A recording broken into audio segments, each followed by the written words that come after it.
నమస్తే. నేను తెలంగాణ చెల్లి కాశెట్టి కుమార్ మాట్లాడుతున్నాను. కాశెట్టి కుమార్ ఇంపాక్ట్ ఛానల్ నుండి.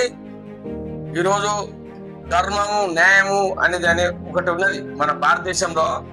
ఇది వెనకట త్రేతాయుగం నుంచి వెళ్ళి కూడా, ద్వాపర యుగం నుంచి వెళ్ళి కూడా, సత్యయుగం నుంచి వెళ్ళి యుగాలు 4 కాబట్టి అప్పటి సంధి ధర్మం అనేది ఉంది. కాకపోతే న్యాయానికి కొద్ది రోజులు కష్టం ఉంటుంది అంతేకాని ఏం కాదు.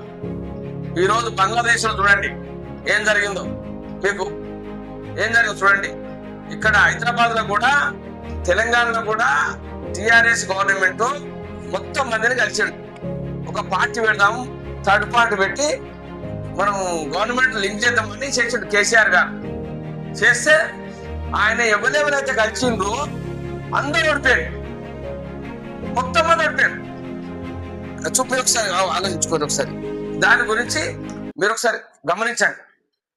మమతా బెనర్జీని కలిసిండు, కేజ్రీవాల్ను కలిసిండు, కేరళ కలిసిండు, తమిళనాడు కలిసిండు, ఒక్కొక్కటి అందరు కలిసిండు. అందరూ ఉంటాయి. ధర్మం ఎట్లుంటుందో చూడండి.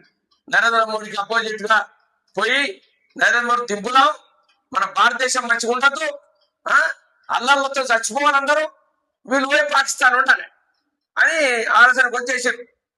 మంచిగా పాకిస్తాన్ సేఫ్ ఉంటుంది, మనం అందరం అక్కడ పోదాం, భారతదేశాన్ని దోసుకోరని ఒక ప్లాన్ చేసారు వీళ్ళు. ప్లాన్ చేస్తే అక్కడ దేవుడు ఉన్నాడు, భగవంతుడు విష్ణుమూర్తి అవతారం మీద కిందికి వచ్చిండు, భారతదేశాన్ని కాపాడతాడు. ఒకప్పుడు సింగపూర్ కూడా గట్టే ఉండేది. సింగపూర్ పాపం అప్పుడు ఆయన సింగపూర్ గార్డెన్ రాస్తాడు, పోస్టాలు ఉంటాయి అవన్నీ. అవన్నీ ఒకసారి ధర్మం చూడండి.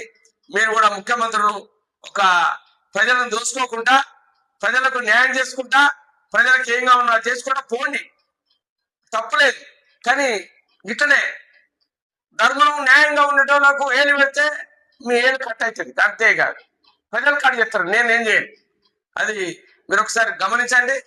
ఎందుకంటే ఈరోజు రేవంత్ రెడ్డి గారు కూడా, అంటే మన బీజేపీకి శాఖలలో పనిచేసిన ఆయన చెప్తా ఉన్నాడు. కాకపోతే అక్కడ హైకమాండ్ అని చెప్పినట్టు వాళ్ళు వినాలి కాబట్టి కొన్ని ఇంటుండి కొన్ని ఇంటలేడు. అలా అది దానికి మన సంబంధం లేదు, ఆయన మంచిగా చేస్తున్నారు జనం అనుకుంటారు కాబట్టి అనుకుంటారు. కానీ ఈరోజు మన టిఆర్ఎస్ వాళ్ళు బురదగా రాయేస్తారు దగ్గరుండి. బురదలు రాయేస్తే ఎవరైనా పడితే చూడండి ఒకసారి. ఈరోజు అందరు లేపి ఆ పంచాయతీ ఈ పంచాయతీ అని అల్లర్లు పెట్టించుకున్నా, ఓన్కోడు కొట్టుకుని తట్టు చేస్తా ఉన్నారు. అది ఒకసారి గమనించండి. మీరు కూడా ప్రతి ఒక్కటి గమనించండి. మన పశ్చిమ బెంగాల్ ఏమైందో చూడండి.